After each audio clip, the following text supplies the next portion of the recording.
There was a moment, quiet, unnoticed, when something in you shifted. You stopped pretending and started believing the pain was real.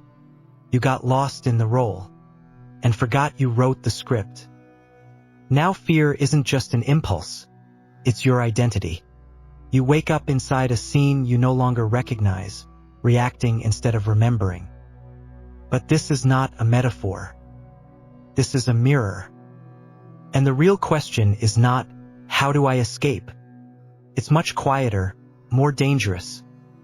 When did you forget that this was just a scene, not a sentence? There's a kind of suffering that doesn't scream, it whispers. It moves slowly, silently, beneath the surface of your routines. And one day, without warning, you wake up inside a life that feels foreign. You still go to work. You still smile at strangers. But something essential feels lost, not because something broke, but because something was forgotten. You forgot that life was never supposed to be this heavy. You forgot that you were playing a part. And somewhere along the way, the performance became the prison. This isn't failure. It's a trance. A forgetting that happens so gradually, so quietly, it feels like reality itself. Alan Watts once said that life is a drama, a divine game, and that we are the ones who chose to forget. Not as punishment, but as a path. Because only by forgetting could we remember. Only by diving fully into the illusion could we rediscover what's real. The suffering you're feeling isn't proof that something is wrong with you. It's the echo of a deeper truth trying to surface. It's your soul knocking from the inside, asking if you're still there. It's not your enemy, it's the signal. And the problem is not that pain exists. The problem is that you believe it's permanent. You believe it defines you. You mistake the costume for the character, the emotion for your essence, the wound for your worth. But what if every emotion was just a scene? What if even fear had a role to play, not to paralyze you, but to remind you that you've been asleep inside your own story?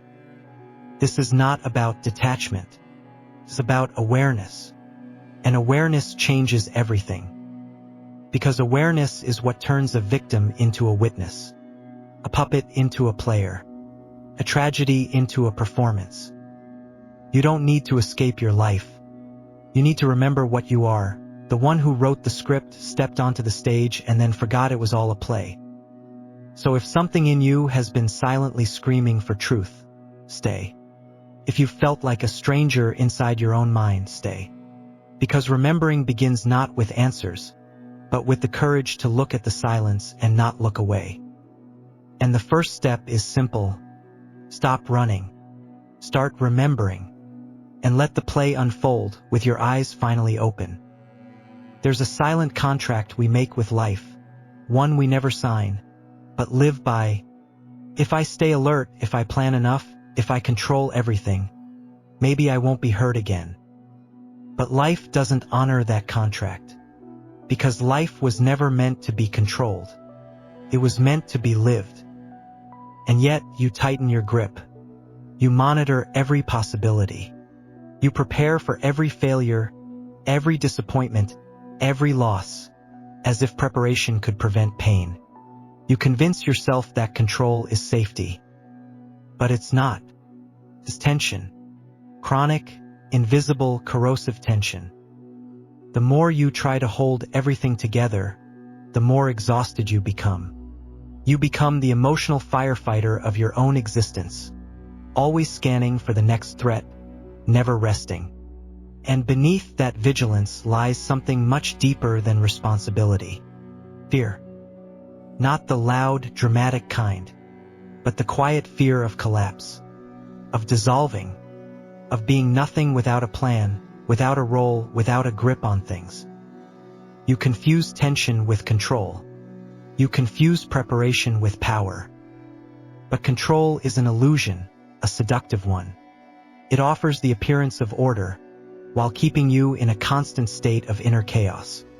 It's like trying to hold the ocean in your hands. The more you squeeze, the faster it slips through your fingers. Alan Watts said, "The more we struggle for life as pleasure, the more we are actually killing what we love. When you try to lock life in a cage of certainty, you kill its breath, its movement, and your own. This is the hidden cost no one talks about. Not just anxiety, but the death of spontaneity, the absence of joy, the erosion of wonder. Control doesn't create safety. It creates emotional rigidity. And emotional rigidity is the birthplace of burnout, of resentment, of spiritual fatigue. You weren't meant to be a machine of perfection. You were meant to move, to feel, to adapt. And yes, to fall apart sometimes, not as failure, but as renewal. There's a deeper intelligence that emerges when you stop managing every breath of your life. When you surrender not in defeat, but in reverence. Because the truth is, life already knows what it's doing. It has always known. And maybe the reason you're so tired is not because you're broken, but because you've been trying to carry something that was never yours to hold. Let go. Not because you're giving up, but because you're ready to live without the illusion. Fear has been miscast. We were taught to see it as the villain in the story, the thing to conquer, avoid, suppress. But what if fear isn't the enemy?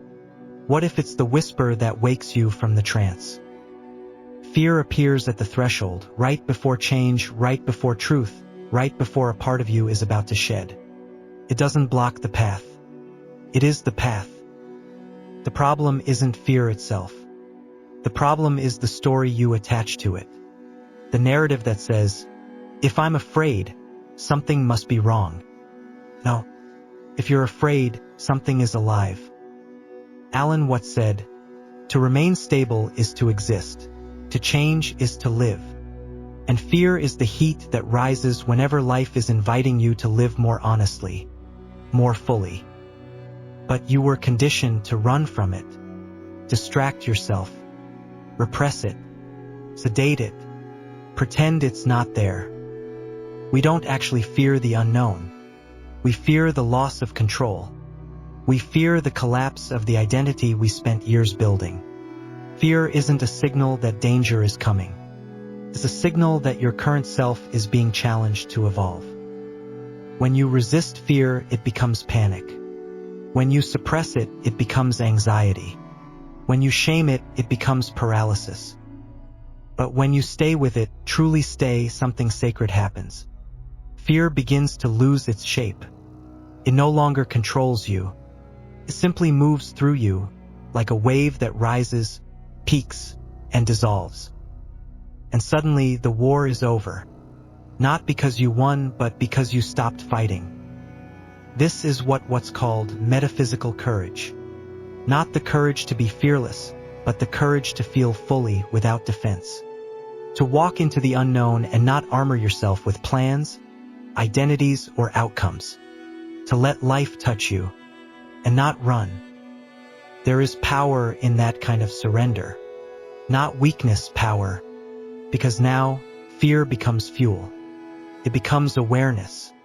It becomes a signal that you are entering a new emotional territory. Every time you stay present with fear, you reclaim a part of yourself. The part that was hidden beneath survival. The part that remembers the game. You do not need to banish fear to be free. You need to stop fearing your fear. And when you do, you will discover something rare. Peace not in the absence of fear, but in your refusal to bow to it. Worry wears a clever disguise. It walks in dressed as responsibility, maturity, care. But underneath its calm face, worry is addiction, a mental ritual of control. A habit that keeps your nervous system alert, your breath shallow, your soul fragmented. Somewhere along the line, you were taught that to stop worrying is to be naive, irresponsible, weak. So you keep the mind busy. You anticipate problems. You rehearse tragedies that haven't happened. You live in a state of silent rehearsal for disaster. And deep down, you believe it protects you. But it doesn't. It isolates you. It drains you. It distorts reality until every neutral moment feels like it's holding its breath. This is the hidden function of worry. It distracts you from the terrifying stillness of the present, from the space where you'd have to feel what's really there. Because beneath the worry, there's often something else. Emptiness, grief, loneliness, the fear of being nothing without a problem to fix. Alan Watts warned us, worry is preposterous. Worry is the interest you pay on a debt you may not owe. But still, the mind clings, because worry gives it something to do. Peace, on the other hand, is foreign. Peace feels suspicious, because peace demands surrender, and surrender threatens the identity you built around being hypervigilant. But what if peace is not the absence of problems, but the absence of attachment to them? What if real maturity is not about fixing everything, but allowing some things to remain unfinished, and still feeling whole? The anxious mind says, if I let go, everything will fall apart. But the truth is, nothing is held together by your worry. It never was. This is the quiet sabotage, the belief that tension is proof of care, that anxiety is the cost of responsibility, that stillness is laziness. No, stillness is intelligence. It's the space in which clarity can actually appear. It's the pause that reveals which fires were never yours to fight. You don't need more strategies. You need space. You need the courage to be with the silence that remains after the worry stops. Because in that silence, you begin to hear yourself again. The you that isn't afraid, isn't performing, isn't clinging. Just presence. Just breath. Just life, unedited. You've tried worrying your way into peace. It's time to try remembering your way into it. The ego doesn't scream at first, it whispers. It seduces you with a sense of control, of knowing who you are, where you're going, what matters. It builds an image, a mask, a story, and then it protects that story at all costs. First, this seems like safety, stability, something to stand on. But eventually, you begin to feel the weight, the pressure to maintain an identity that no longer fits, the exhaustion of keeping the mask from cracking. And somewhere inside, a quiet voice begins to ask, what if I'm more than this role I've been playing? The ego doesn't want you to ask that question, because the ego thrives on certainty. It fears surrender. It fears collapse. It fears the great unknown, not because it's dangerous, but because it cannot be managed. Alan Watts wrote, the ego is a social institution with no physical reality. It is like a hallucination we all agree to believe in, and yet we invest our entire emotional lives into it. We protect it like it's sacred, even when it keeps us small, even when it hurts. You've probably felt this, the tension of trying to live up to who you think you're supposed to be. Not just in public, even alone. The way you judge your emotions, the way you criticize your softness, the way you feel guilty for changing. This is the ego's last stand, the moment when the structure begins to tremble, and it clings harder. It tells you to be strong, to stay in control, to not let go. But strength without flexibility becomes rigidity, and rigidity always cracks.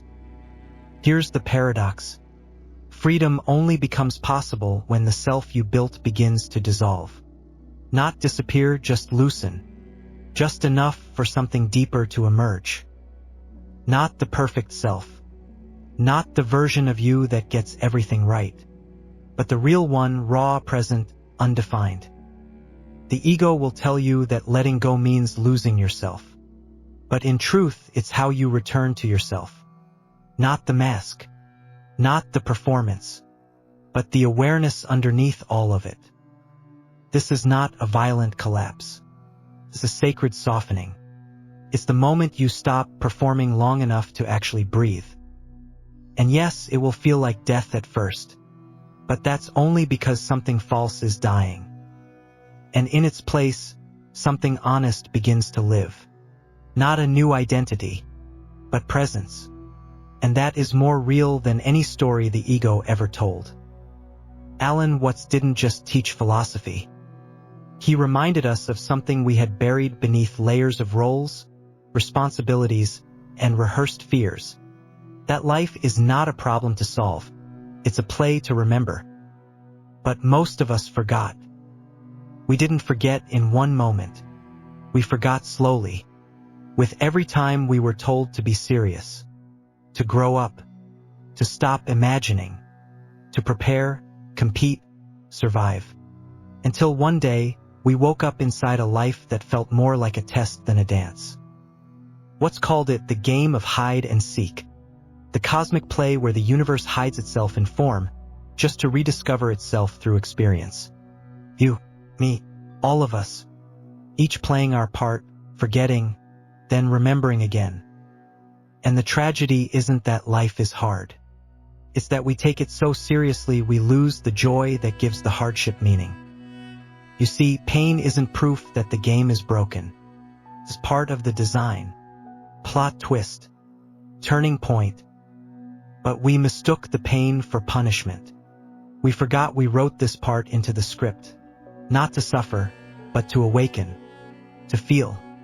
To return. Every heartbreak, every failure, every moment of fear. It's not the end of the story. It's the invitation to see the story. Because when you remember it's a game, something shifts. You stop trying to win. You start trying to be. You begin to play, not recklessly but sacredly. Not to escape pain, but to move through it with presence. Watts didn't mean that life is a joke. He meant it's playful, creative, interactive, sacred in its impermanence. And the mistake, the real suffering, is not in feeling fear or sadness. It's in believing they define you. It's in thinking this scene is the whole story. But what if every crisis is just a costume change? What if the moment that feels like the end is just a blackout before the next act? You are not the role. You are the awareness beneath it. And once you remember that, really remember, nothing can ever fully control you again. Not because life stops hurting, but because you stop mistaking the pain for the truth. This is the deepest power, to feel everything and still play, to suffer and still see the beauty, to remember even in the middle of chaos, that you invented this game to wake yourself up. Life didn't break you. It just asked a question you didn't yet know how to answer. And so you mistook the silence for punishment, the confusion for failure, the pain for evidence that something in you was wrong. But maybe it was never about winning. Maybe the entire point was remembering. Remembering that you were never supposed to have it all figured out. That being lost was part of the script. That forgetting was not a flaw, it was the entrance. Because how could you truly awaken if you hadn't first fallen asleep? How could you remember who you are if you'd never known what it feels like to forget? Alan Watts called life a play, a divine performance in which we are both actor and audience. We write the script, forget we wrote it, live it fully, and, if we're lucky, remember just in time to laugh through our tears. And maybe that's where freedom begins. Not when things stop hurting, but when you stop resisting what hurts. When you look at your life, all of it, with the eyes of someone who knows this is not the end. There is no final scene. No curtain call that will explain it all. There's just this moment, this breath, this feeling, this invitation to be awake while it's all still unfolding. You were not born to win at life. You were born to experience it, to dance with its contradictions, to let it break your heart and expand your soul at the same time.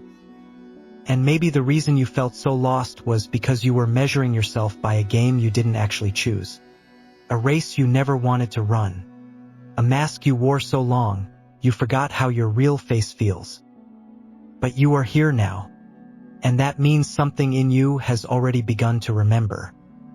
So let go of the need to be right, to be fixed, to be safe. You are not broken. You are in motion. You are becoming, and the play is still going. This is your moment of re-entry, not into the old story, but into presence, into awareness, into the quiet kind of power that comes not from control, but from clarity. You don't need to defeat the fear. You just need to feel it without becoming it. You don't need to escape the story. You just need to remember you're the one turning the pages. So ask yourself gently, when did I forget I was playing? And if this message stirred something in you, something honest, something quiet, write in the comments. I remember. Not to be heard, but to echo something your soul already knows. And if you're still with me, this journey isn't over. There's more to remember, more to feel, more to reclaim. Watch the next video when you're ready, not to get more answers, but to keep walking with eyes open and your own voice returned.